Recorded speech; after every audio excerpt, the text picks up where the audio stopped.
I'm Joe Zahn, and I read about Missouri politics so you don't have to. This is Some Guy with a Tie. Now, I had planned to do an episode about green energy for Earth Day, but my wife convinced me that with Easter weekend and 2 small kids, I should just skip making an episode this week.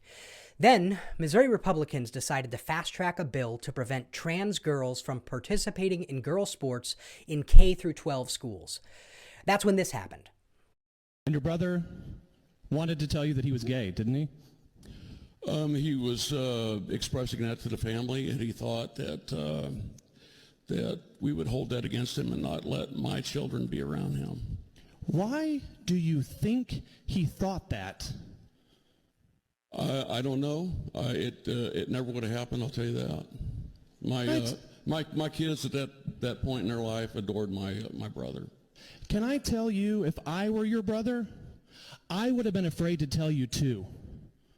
Well, I'm sorry. I would have been afraid to tell you too because of stuff like this. Because this is what you're focused on. This is the legislation you want to put forward. This is what consumes your time. I would have been afraid to tell you too. I was afraid of people like you growing up, and I grew up in Hickory County, Missouri. I grew up in a school district that would vote tomorrow to put this in place. And for 18 years, I walked around with nice people like you who took me to ball games, who told me how smart I was, and who went to the ballot and voted for crap like this. And I couldn't wait to get out. I couldn't wait to move to a part of our state that would reject this stuff in a minute. I couldn't wait. And thank God I made it. Thank God I made it out. And I think every day of the kids who are still there, who haven't made it out, who haven't escaped from this kind of bigotry. Gentlemen, I'm not afraid of you anymore because you're going to lose. You may win this today, but you're going to lose. Representative Basie, who offered the legislation, called Representative Mackey a loudmouth crybaby and complained repeatedly on the floor about being called names. Republicans said this bill doesn't target or attack anyone. It simply protects young girls' sports. However, while this bill may not explicitly ban trans kids from playing in sports with the gender that best fits them, it allows for local school districts to do just that. Meaning, it'll be these kids' friends and neighbors telling them they can't participate. And honestly, I don't see how you can clutch your pearls and say, how dare you suggest Republicans would propose legislation to attack LGBTQ plus kids, when there is a pretty long track record of them doing just that. I mean, this is the party, and many of these legislators opposed or still oppose gay marriage. They oppose gay couples adopting. They support bans on books containing LGBTQ characters. They support bathroom bills targeting trans kids. Right now, there's a Senate bill, 843, that's been filed to outlaw gender-affirming hormone replacement therapy. Or, as Representative Stevens puts it, it breaks my heart that children have to keep traveling to this Capitol to face adults, elected officials that are using their position of power for politics and as pawns. It breaks my heart that they have to come down here and justify their existence because they are being used.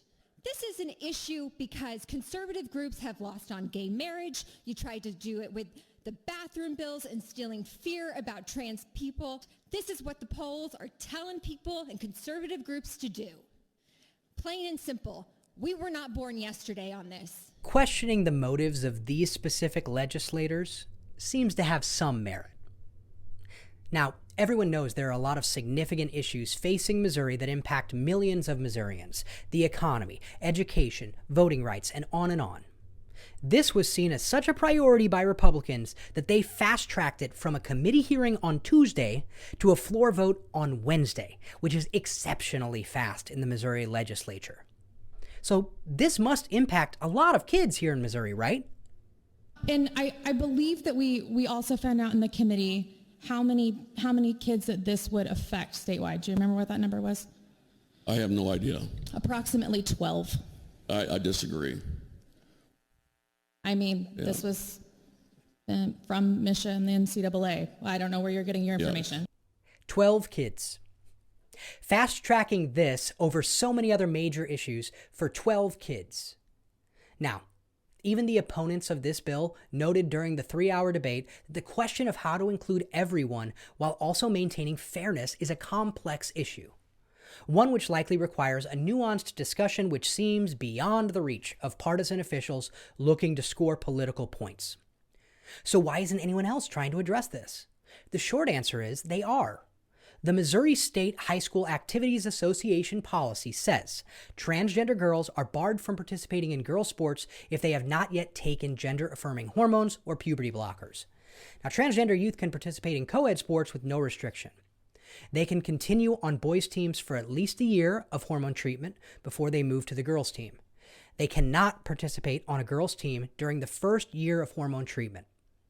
She then must maintain documentation with the school about her hormone treatments and the levels. The NCAA oversees college, and they support a sport-by-sport approach to transgender participation that preserves opportunity for those student athletes while also balancing fairness, inclusion, and safety for all who compete. Their newest policy aligns the transgender student athlete participation for college sports with the recent policy changes from the U.S. Olympic and Paralympic Committee, as well as the International Committee for Olympics. The Olympic Committee policy framework was informed by conversations with stakeholders from across the sports world, as well as legal and medical experts over many years. It allows for a sport-by-sport approach, and it's 6 pages long, so there's a lot of nuance there. Link in the description. Looking at these comprehensive policies developed over years of research and experience, with a balance of inclusion and fairness in mind, how can an oversimplified complete ban even compare? Supporters of this bill went to great lengths to explain that boys have significant advantages over girls in sporting starting at puberty. But this bill doesn't begin at puberty.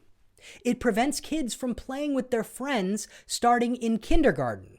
Nor does it make exception for kids using puberty blockers who would not benefit from the added testosterone associated, thus negating that stated advantage that would presumably keep them from playing. I'm fully aware there are very real concerns about fairness in sports, but why wouldn't we want to develop a more nuanced policy that is truly more fair for everyone while also balancing inclusion? To me, it seems like this bill is the equivalent to attempting surgery with a hammer instead of a scalpel. If this concern is so great, why not work with the governing bodies for these sports like MISHA and the NCAA to modify their policies to achieve the balance that you seek? I mean, they obviously have a very significant interest in protecting women's sports. Unfortunately, I think I know the answer, and it makes me really sad. But there is hope. If we were to have students vote on this today, I think at the vast majority of our schools, students would vote this down. If we're put on a ballot and we were to have that conversation, we would be politicizing some of the most vulnerable in our community. They would vote this down resoundingly. So this evening in this late hour, I'm going to hang on to that hope that no matter what we do tonight, we'll be able to look back and know that there were people that stood on this floor that said, we see you, we value you, we value your humanity, you matter to us in the state of Missouri. We see your struggle. Hang on, because love will win. Hang on, because progress will win. Couldn't have said it better myself. But what do I know? I'm just some guy with a tie. Bye for now.